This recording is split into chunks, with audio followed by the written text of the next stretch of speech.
Hello and welcome to Bloomberg Queen's Market Wrap. Well, one step backwards, another step forward. That's how the benchmark indices are playing, at least as of now. When it comes to the Nifty, we are looking at gains of nearly 40 points, holding steady above the mark of 99.54 now, and we have seen an extension of gains in the Sensex as well. But what do we have in store when it comes to the future, perhaps the near term, at least in the terms of benchmark indices, and maybe even the way we're expecting the banking industry to move along with the broader markets? Well, for that we are in conversation with Mr. G. Chokkalingam. Once again, thank you for joining us. He's the founder and MD of Economics Research. Mr. Chokkalingam, let me start off with the direction of the Nifty. We're looking at some amount of consolidation right now. What is your reading on here?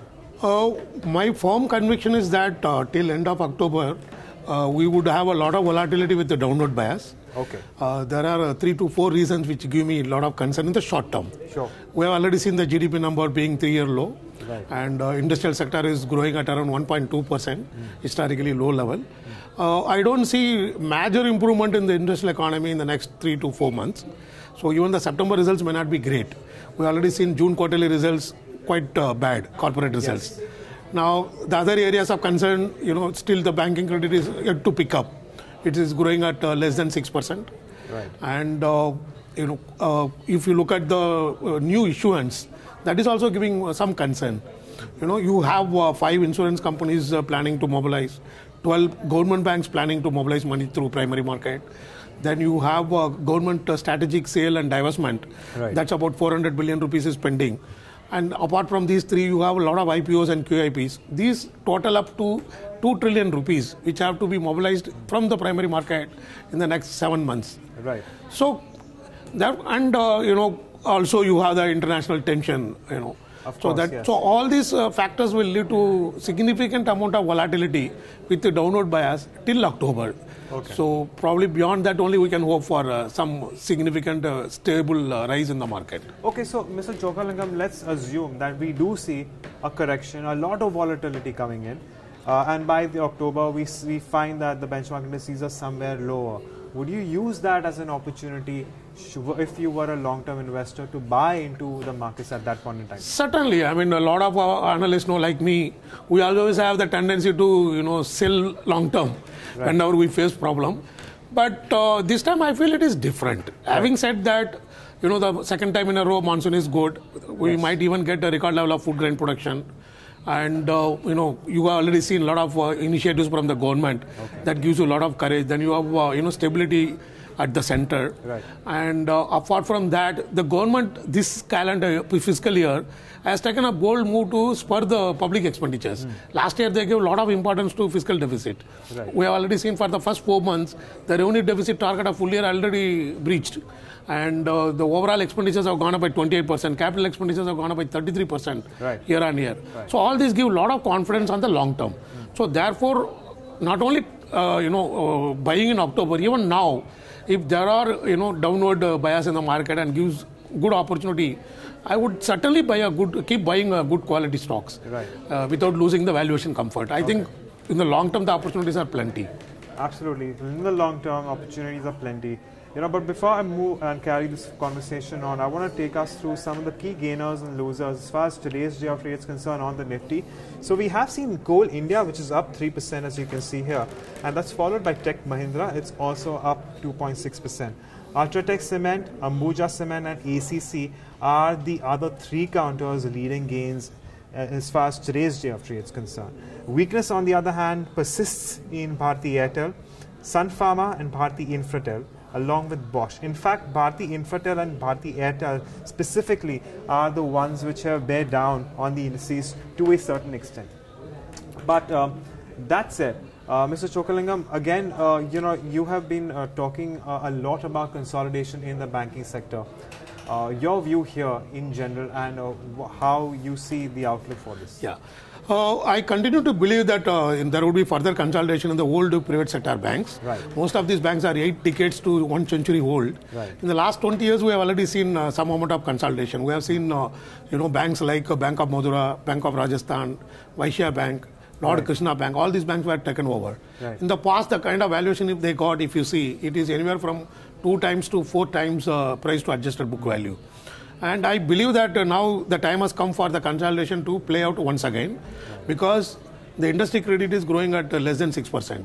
So private players, large private banks, they have been growing at 30 to 40% till recently. Going forward, it's going to be tough when the industry credit growth itself is at 6%. So on the other hand, they enjoy price to book value multiple of 4 to 5. So therefore, I feel there will be a lot of opportunities for the consolidation.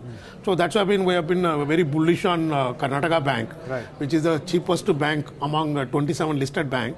It is trading at 1.2 times price to book. Its business size has breached 1 trillion rupees. That's another attraction for any possible consolidation. And within the old private sector banks, it has got a CASA deposit, low cost deposit, which is about 29%. And most importantly, it has grown its credit on year-on-year basis in double digit in the last 2 quarters continuously, when industry credit itself is growing only at 6%, and many PSU banks have degrowth in the credit. So this is outstanding achievement. So therefore, I would suggest Karnataka Bank for the retail investors. All right. So Karnataka Bank, of course, out there for the retail investors. And speaking of the mid-cap space, let me also take you through some of the key gainers here. And, today we have seen, before I get in this, as far as the market breadth is concerned, we are looking at nearly 3 gainers for 1 loser. And again, in the broader markets too, we have seen the realty space take over. So Kolte Patil Developers and Suntech Realty have gained considerably today. Ruchi Soya, this is one of the, relatively more volatile stocks as it always has been. It's up 10%. Gujarat Narmada and Anantraj, another realty stock, has also gained, followed by Oberoi Realty. So a lot of realty stocks have made it in the top gaining list. Gen Irrigation Systems, of course, we've had a brokerage note come out and upgrade the stock.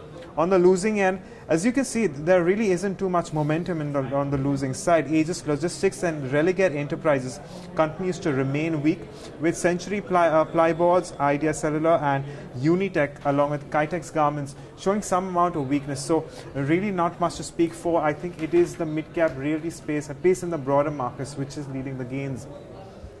And considering we are talking about the mid-cap space, are there any ideas you have out there, if not now, maybe with a little correction, that you would ask retail investors to delve into? No, certainly. The other theme in the mid-cap space is a possible stake sale. The government has first time proposed to sell PSUs, or rather to privatize some of the PSUs.